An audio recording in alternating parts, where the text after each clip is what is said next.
Xo'p, aziz kuzatuvchilar, 5-qavatda joylashgan 3 xonali kvartiramiz bo'ladi.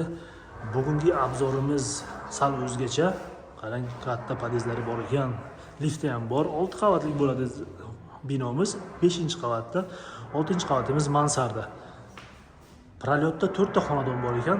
Mana shu joyning o'zi ham bitta hovliga o'xshaydi. Xo'p, o'zimiz 3 xonali yangi kvartiralarni olib, ta'mirlab sotuvga chiqaramiz degan niyat qildik. Hozir bir boshdan ko'rsatib o'taman. Mana shu joyimiz, kirish eshigimiz bo'ladi. Podyezdni ko'rsatib o'tdim. Hozir tepa qavatlar, pastki qavatlarda ham remont ishlari ketyapti. Xo'p, kattagina holimiz bor. 3 xonalik bo'ladi, 87 kvadrat, shig'ishdan qilingan yangi binolar. Hududimiz Gagarin ko'chasi. Orientir Aziz bozor yoki Halol market. Chap qo'limizda Sanuzel, buni hozir birlashgan holatda turibdi. Buni alohida qilamiz degan niyatimiz bor. Tepada kladovkacha va hamda har ehtimolga qarshi suv baki o'rnatilgan.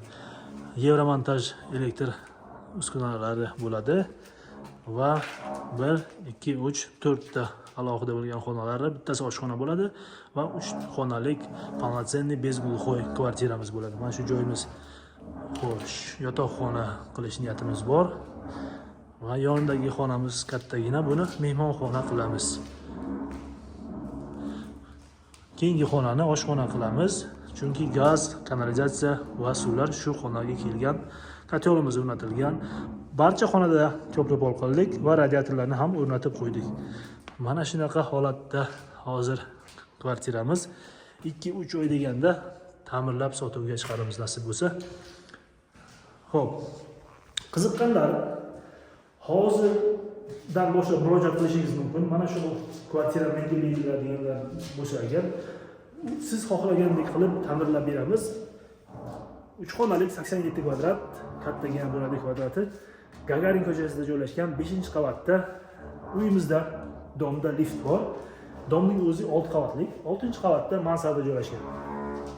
Xo'p, kuzatishni davom eting. Bu proyektimiz hozircha birinchi proyektimiz. Yana mana shunaqa proyektlarni davom ettirish niyatimiz bor. Keyingi videolarda ko'rishguncha hozirgi turishidan narx chiqarganimiz yo'q. Narxini ta'min qilgandan keyin chiqaramiz. Boya aytib o'tganimdek, qiziqqanlar murojaat qilishingiz mumkin. Sizga ma'qul qilib ta'mirlab beramiz va narx-navolarni kelishishimiz mumkin. Hammaga xayrli.